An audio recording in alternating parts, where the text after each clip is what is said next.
solamente quedaron niños, quedaron mujeres, que fueron las que hicieron que resurja el Paraguay de los escombros.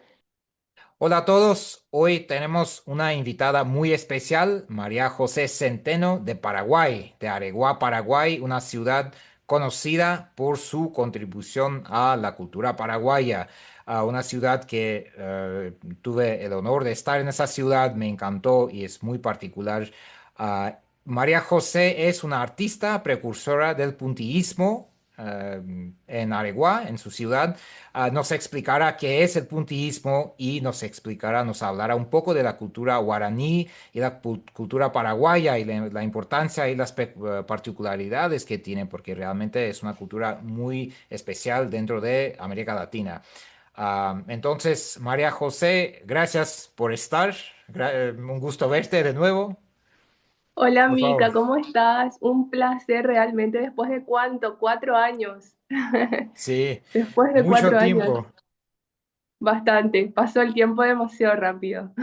Sí, y cuéntanos, María José, ¿qué tal primero por ahí? ¿Qué tal el tiempo? Está haciendo frío, ¿no? Bien, sí, sí, sí. A diferencia de la última vez que estuviste por acá, ahora sí está comenzando a sentirse el frío. No, no Nosotros, estamos, no estamos muy acostumbrados al frío, más aclimatados al calor, al verano, al calor paraguayo más específicamente, pero vamos bien. ese calor paraguayo, me acuerdo cuando estuve con ustedes en Areguá, era un calor casi insoportable, si no fuera Sí. por, ¿no? La compañía de usted, bueno, de ti, nuestros amigos ahí, sí, era bastante fuerte para mí, pero ustedes sí pueden soportarlo. La costumbre. Sí, entonces sí, cuéntanos un poco, primero, ¿qué es el puntillismo? Que tú eres precursora, casi la primera, ¿no? La primera que lo trajo a Areguá, que comenzó con ese estilo de arte. ¿Qué es el puntillismo? Sí, sí, bueno, humildemente puedo decir de que soy la primera persona en traer, digamos, lo que es la técnica del puntillismo acá en Areguá. Yo al puntillismo puedo resumir llamándole como la técnica de la paciencia, porque es hacer figuras, formas eh, o siluetas, digamos, formados a través de puntos, a punto por punto. Ujú. Entonces, implica tener muchísima paciencia para poder lograr, digamos, el objetivo final como un cuadro completo, una figura, un diseño, un mandala, por ejemplo. Y Y son bueno, puntos entonces que se unen, ¿no? Se pinta por puntos en vez de una, ¿no? Una brocha, ¿no? Con... así mismo. Las herramientas de trabajo luego también son un poco diferentes a otros artistas o pintores convencionales, porque en vez de usar una brocha o un pincel, usamos punteros. O sea, es como una herramienta que tienen puntos y que vienen en diferentes tamaños. Entonces, con eso se va formando diferentes formas, ¿verdad? O sea, diferentes dibujos, por así decir. Lo que Y la creatividad diga.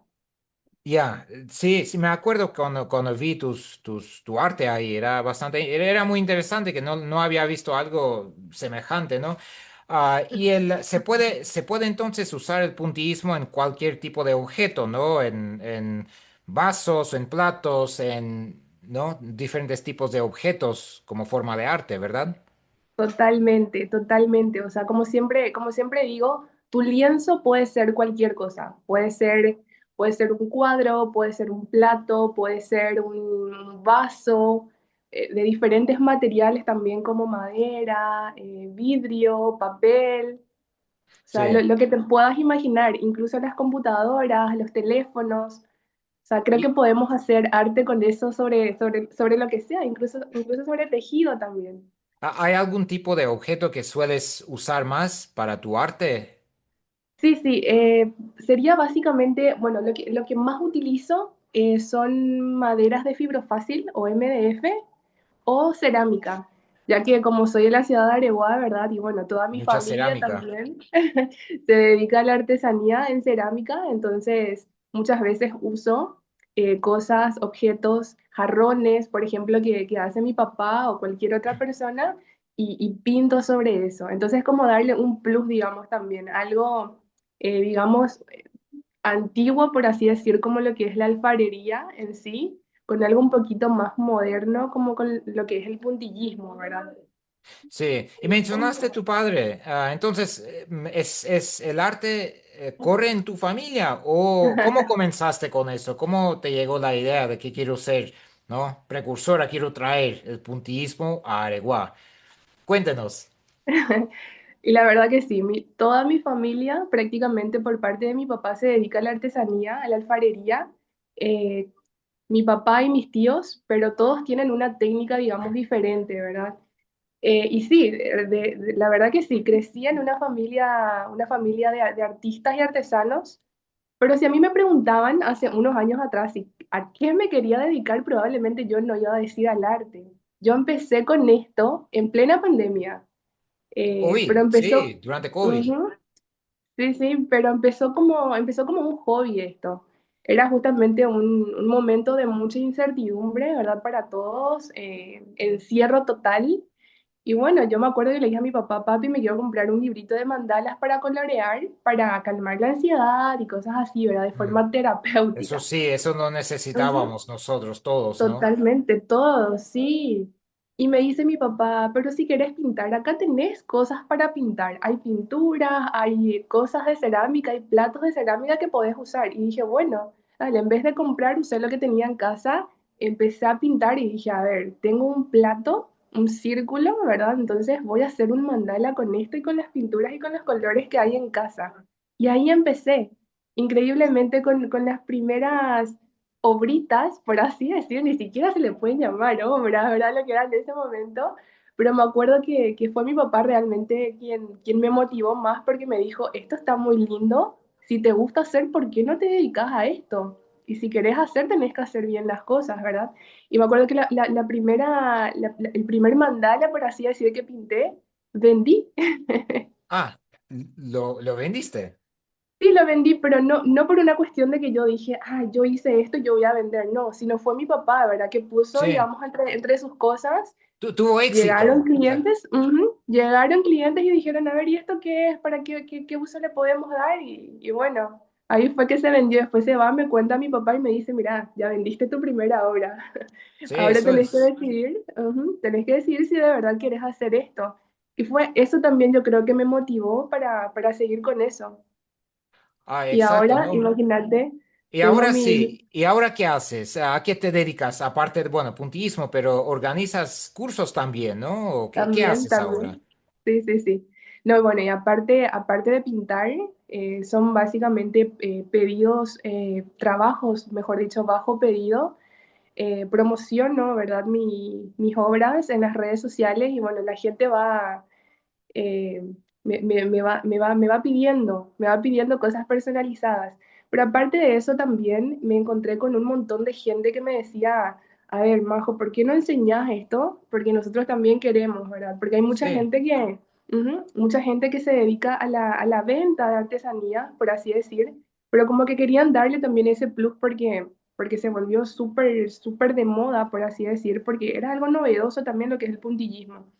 Entonces, nada, junto con un amigo, ¿verdad?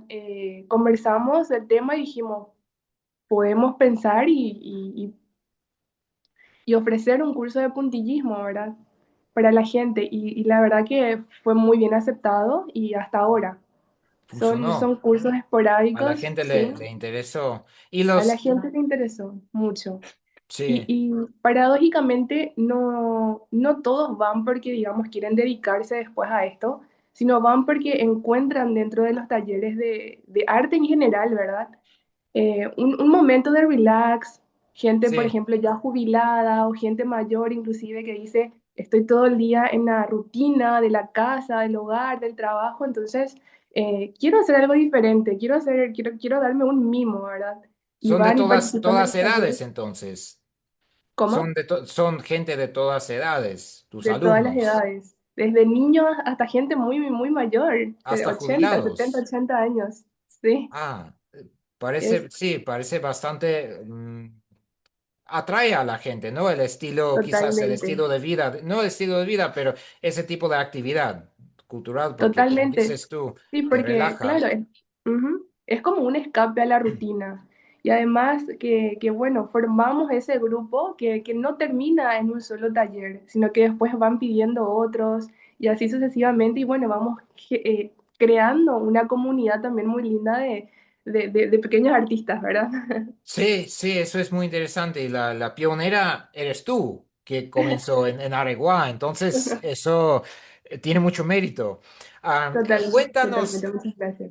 Sí, no, no, eso sí, eso me acuerdo, tu taller, que tenías muchísimas cosas ahí, obras tuyas, y me quedé, sí, plasmado, como mirando el taller, era interesante, y creo que nos regalaste también un par de cosas también, y todavía te agradezco por eso. Muchas gracias, Mica.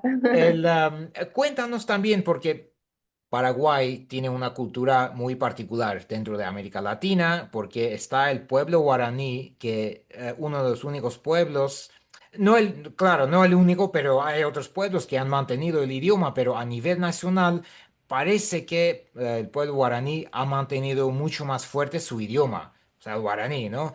Y la cultura guaraní. ¿Qué peso, qué importancia o qué contribución tiene la cultura guaraní para la cultura paraguaya en general? ¿Son la misma cosa, cultura paraguaya y cultura guaraní? Claro, o sea, sí, porque es la cultura guaraní, digamos, la más fuerte, la única y la más fuerte, digamos, incluso también en la región, porque eso nosotros vemos, eh, tenemos muy arraigado lo que es nuestra cultura, ¿verdad? Porque vemos reflejado no solamente en la artesanía, no solamente en las costumbres, sino también en nuestro idioma. Imagínate, somos probablemente el único país en el mundo que tenemos dos idiomas oficiales, el castellano y el guaraní, pero el guaraní es una lengua indígena que hasta hoy en día seguimos hablando por no Sí, indígenas.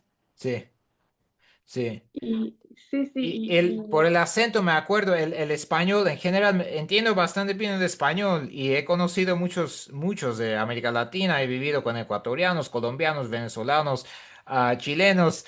En Paraguay me costó un poco entender al principio porque quizás la entonación es un poco distinto y también algunos usaban palabras guaraníes, que no entendía.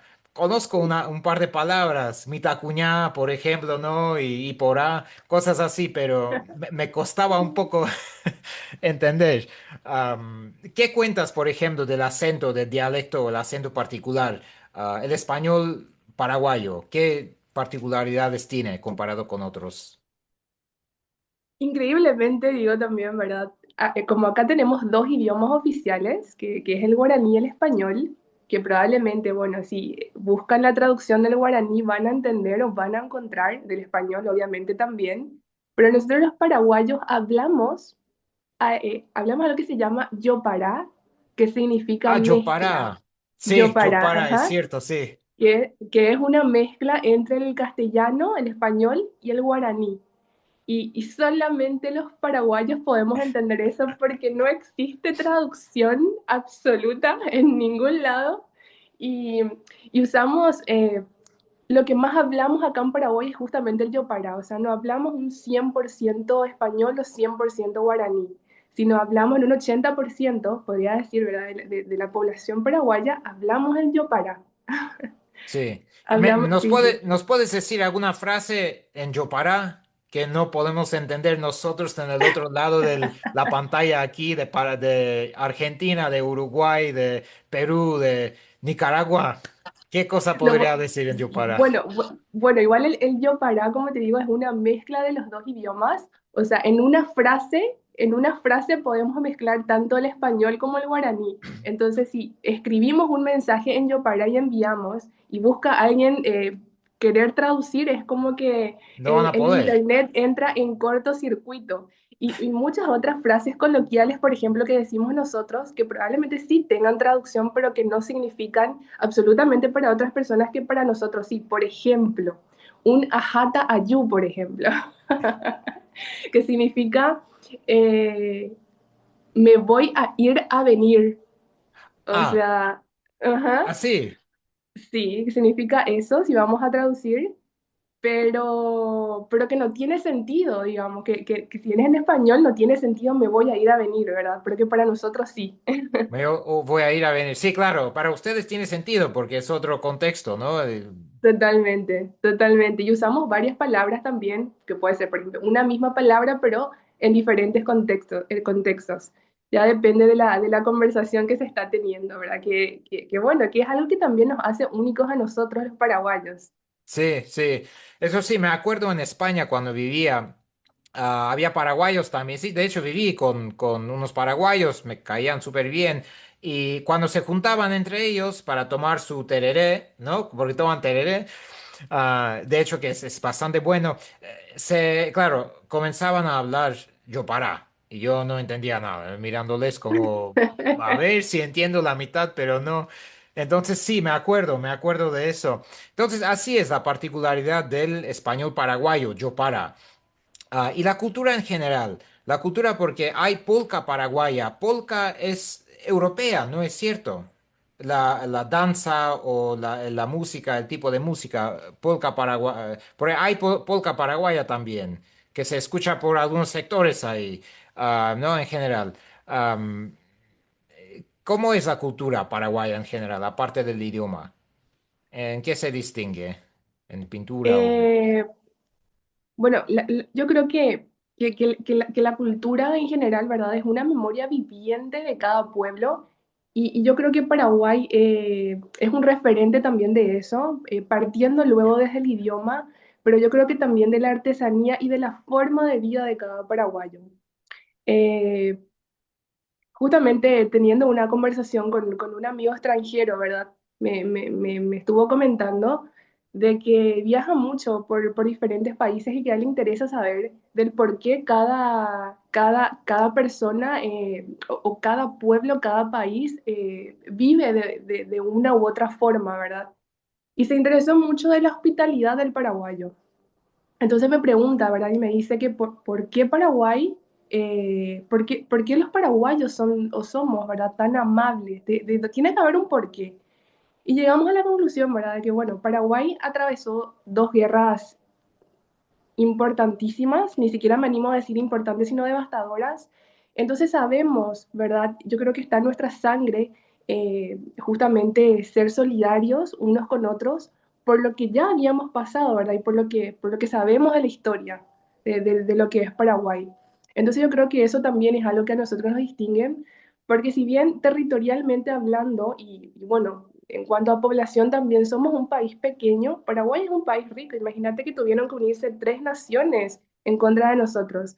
Entonces yo creo que justamente es la solidaridad algo que nos caracteriza a los paraguayos, porque siempre vienen y nos dicen, los paraguayos son muy amables, cosa que no Eso sí es siempre se ve en cierto. todas partes. Eso Yo lo creo que noté. justamente, ujú, muchas gracias, yo creo que también justamente tiene que ver con eso, ¿verdad? Tiene que ver con nuestra historia, por lo que pasamos y por lo que, bueno, por lo que todos saben también, o los que conocen Paraguay, que prácticamente resurgió de las cenizas.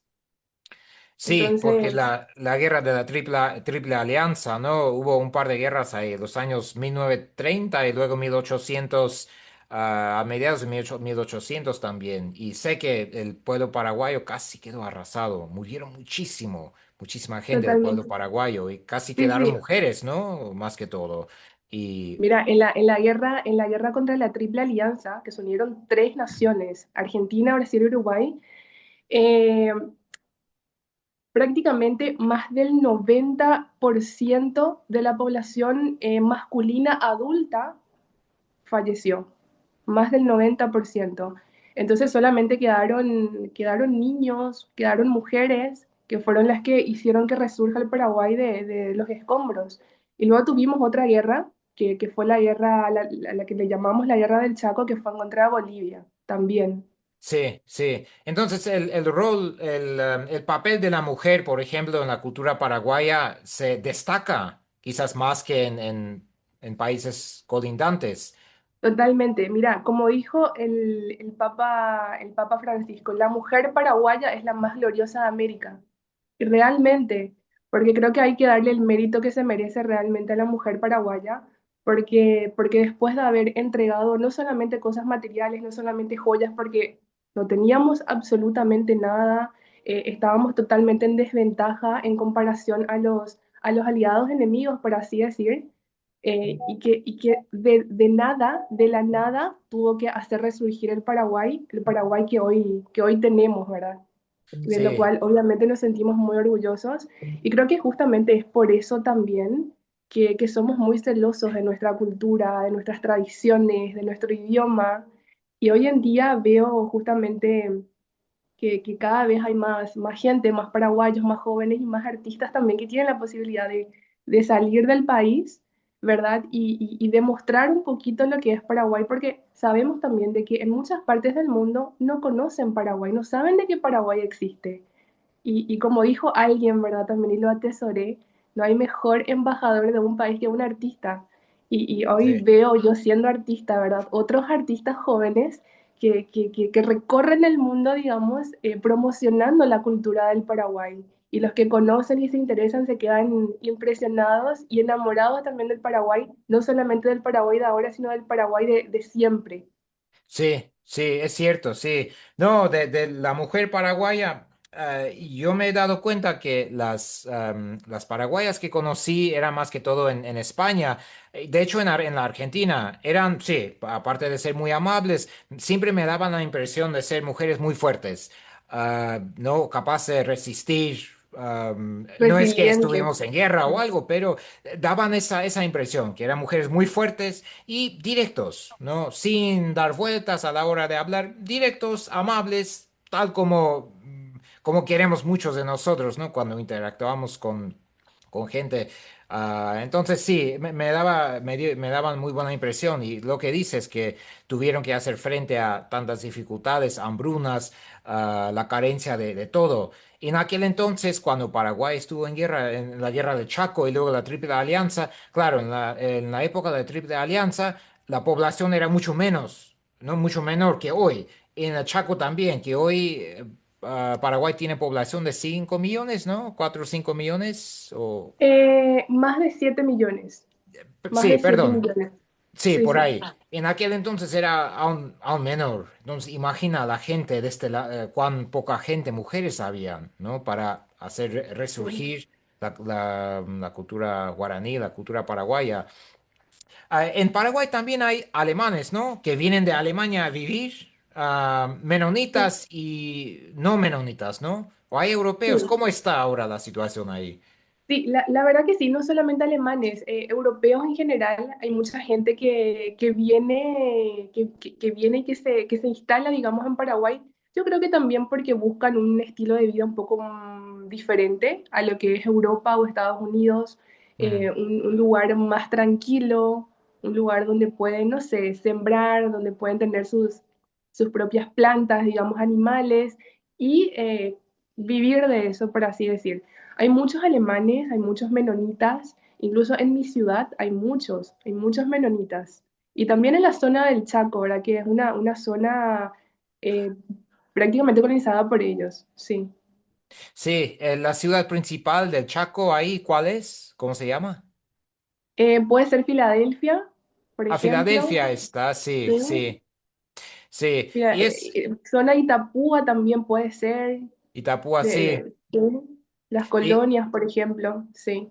sí, me acuerdo en Argentina también había menonitas. De hecho, era cerca de Salta, cuando fui entre Salta y Tucumán. Había un pueblo que tenía una comunidad menonita. Yo fui a ese pueblo en la estación de autobuses. Y luego desde ahí fui caminando a pie porque no había nadie en ese pueblo, era pleno verano y no había ni taxi ni nada. Fui caminando varios kilómetros en las afueras de ese pueblo para llegar a ese precinto, ¿no? Menonita. Era interesante, pude hablar con ellos, claro, me vieron al principio entrar y las mujeres se pusieron a reír y yo tenía mi mochila y eso y era extraño mirando quién es este outsider, ¿no? Ese extranjero que viene, pero eran súper amables. Pude llegar a verles y hablar el hombre, uno de los mayores ahí. Claro, no me permitieron entrar a la iglesia y durante el sermón sin embargo, pude estar con uno de los líderes religiosos ahí en su oficina hablando. Era de hecho de Florida, de Estados Unidos. Nos hablamos en Mm. inglés. Y era menonita de Florida, de la Florida que había venido ahí para ayudarles a crecer y ¿no? Y pues sí, los menonitas. Bastante interesante eso también. Sí. Entonces, la cultura paraguaya, quizás últimas palabras, ¿qué puede contribuir la cultura paraguaya a la cultura en general o el modo de vivir paraguayo al mundo? ¿Qué dirías? Yo creo que hablando más específicamente de lo que es la cultura paraguaya, ¿verdad? Creo que lo que aporta más, digamos, por el lado sentimental sería esa autenticidad y sensibilidad. Eh, y bueno, y por el lado de la artesanía, ¿verdad? Porque bueno, eso hecho a mano, Eso sí, en nada. Lo hecho a mano es como entregarte, ¿verdad? Una parte del corazón del artista, ¿verdad? Del corazón de quien exacto. hace. Y más todavía en un mundo tan rápido, digamos, que va cambiando tan Tan rápido y artificial, tan globalizado, y ¿no? tan industrializado, exactamente, algo hecho a mano, algo hecho pensado especialmente para vos. Yo creo que hoy en día está tomando el lugar que le corresponde, ¿verdad? Que es justamente el arte y que cada día hay más gente que apuesta por esto. Sí, sí.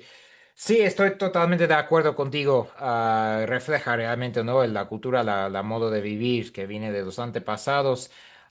María José, quiero darte las gracias por compartir, ¿no? Tus conocimientos y todo eso no, que nos has contado. Quiero decir a los demás que están en el otro lado de la pantalla, María José Centeno de Areguá. Paraguay es pionera en puntillismo, un tipo de arte particular. Ahí voy a poner su Instagram para que entren y vean un poco sus obras. María, muchas gracias. Que tengas buen día. Muchas gracias, Mica, a vos por siempre tenerme en cuenta. Y bueno, espero que nos veamos pronto. Igual también te sigo en las redes sociales. Creo que tu contenido es de muchísimo valor, especialmente para los que nos gustan estos temas y conocer un poquito de lo que pasa alrededor del mundo en un solo canal, ¿verdad? Así que muchísimas gracias también, Mica, por tu contribución a esto y muchos éxitos. Que sigan los éxitos. Te agradezco, muchas gracias. Bueno, todos, aquí estamos en contacto para la próxima. María, muchas gracias. Muchas gracias, Mica. Muchas gracias.